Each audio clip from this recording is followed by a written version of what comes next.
বাংলা চলচ্চিত্রের জনপ্রিয় কৌতুক অভিনেতা দিলদার ভাই। তিনি শুধু অভিনয় করতেন না, তিনি কিন্তু রাজনীতির সঙ্গে যুক্ত ছিল এবং যেই দলের রাজনীতি তিনি করেছেন মৃত্যুর আগ পর্যন্ত তিনি সেই দলের সঙ্গে সম্পৃক্ত ছিল এবং তার কিন্তু একটি পদ ছিল সে রাজনৈতিক দলে এবং সেখানে কিন্তু সভাপতির দায়িত্বই কিন্তু তিনি পালন করেছে। তো 1945 সালে জন্ম নিয়েছিল দিলদার ভাই এবং 2003 সালে পৃথিবীর মায়া ত্যাগ করে সারা দেশে কোটি কোটি ভক্ত রেখে তিনি পৃথিবীর মায়া ত্যাগ করে চলে যান। তো যেহেতু বর্তমান সময়ে রাজনৈতিক একটি অস্থিরতা বিরাজ করছে এবং তারকাদের রাজনীতি এবং তারকারাও কিন্তু বিভিন্ন ধরনের সমালোচনার মুখোমুখি হচ্ছে। তো এখন যেরকম রাজনীতি হচ্ছে আগেও কিন্তু রাজনীতি ছিল, যেরকমটা হয়তো বা অনেকেই জানেন না যে দিলদার ভাইয়ের মতন একজন কৌতুক অভিনেতা কতটা সক্রিয়ভাবে একটি রাজনৈতিক দলের সঙ্গে যুক্ত ছিল এবং তার একটি সভাপতির পদ ছিল।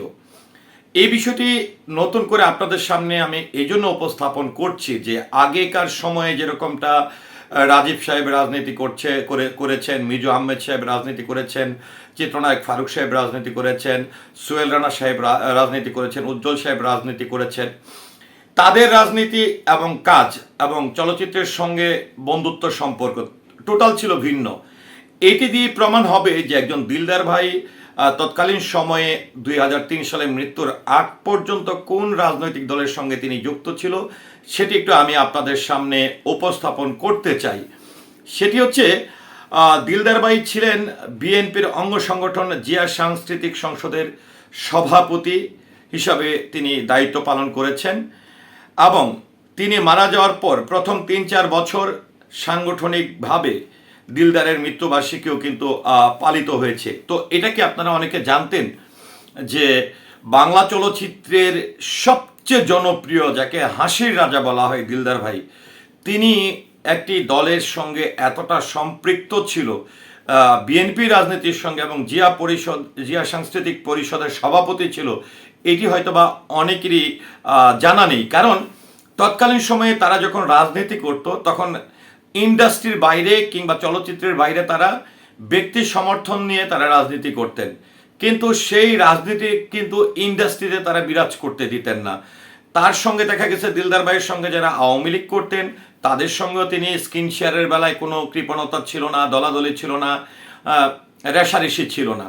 তারা কিন্তু যার যার জায়গা থেকে এক একজন এক এক দলের সমর্থন হিসাবে কাজ করতেন, কিন্তু পরিশেষে সকলেই মনে প্রাণে বিশ্বাস করতেন যে আমরা চলচ্চিত্র শিল্পী, এই চলচ্চিত্র আমাদের এবং সকলের ঐক্যবদ্ধ হয়ে কাজ করতে হবে। তো আমি এই বর্তমান প্রেক্ষাপট এবং 80-র দশক 90 দশকের রাজনীতি, চলচ্চিত্রের রাজনীতি বা চলচ্চিত্র সংশ্লিষ্ট কলাকৌশলী বা নায়ক নায়িকাদের রাজনীতির সঙ্গে এই যে তফাৎটি সেটি নতুন করে বোঝানোর জন্যই কিন্তু আসলে আমি দিলদার ভাইয়ের এই বিষয়টি আপনাদের সামনে উপস্থাপন করলাম যে বাংলা চলচ্চিত্রের এত জনপ্রিয় একজন কৌতুক অভিনেতা যার আসলে ভক্ত সকল দলের মধ্যে ছিল, তার কোনো বিভাজন ছিল না যে আজকে দিলদার ভাই বিএনপি করে তার আওয়ামী লীগের কোনো সমর্থিত মানুষরা দিলদার ভাইয়ের ফ্যান ছিল না, এমন কিন্তু না।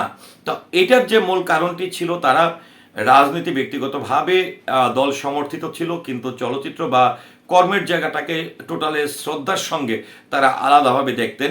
সেজন্যই কিন্তু তৎকালীন সময়ে বাংলা চলচ্চিত্র অনেকটা সমৃদ্ধশালী ছিল এবং পারস্পরিক সম্পর্ক ভালো ছিল। চলচ্চিত্রের যে কোনো সংকটময় মুহূর্তে দলের বাইরে এসে নির্দলীয়ভাবে, মানে চলচ্চিত্রের জায়গায় নির্দলীয়ভাবে ইন্ডাস্ট্রির জন্য কিন্তু সবাই নিবেদিত ছিল। তো ভিউয়ার্স, দিলদার ভাই বিএনপির রাজনীতির সঙ্গে যুক্ত ছিলেন এবং জিয়া সাংস্কৃতিক পরিষদের সভাপতি ছিল। এটি কি আপনার জানা ছিল কিনা আশা করি কমেন্টের মাধ্যমে জানাবেন। এবং 80-র দশক বা 90 দশকের রাজনীতি যারা করতেন তাদের রাজনীতি এবং বর্তমান সময়ের যারা সেলিব্রিটিরা রাজনীতি করছেন এদের মধ্যে তফাৎ আপনি কতটা দেখছেন আশা করছি কমেন্টের মাধ্যমে জানাবেন।